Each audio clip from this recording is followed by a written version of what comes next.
விட்டா கிறுக்கு நாச்சிரு வாங்கி போடு. ஐயோ போ.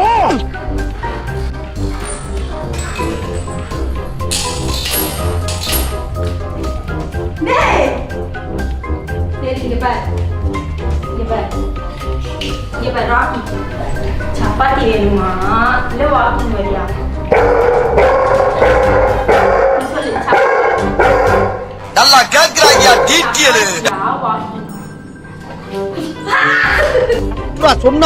சொன்னப்பல ஓவரா ரீட் அடிக்கிற குடு. டேய் இப்படியே சண்டை போட்டு வாங்க யாரனா. இப்படியே சண்டை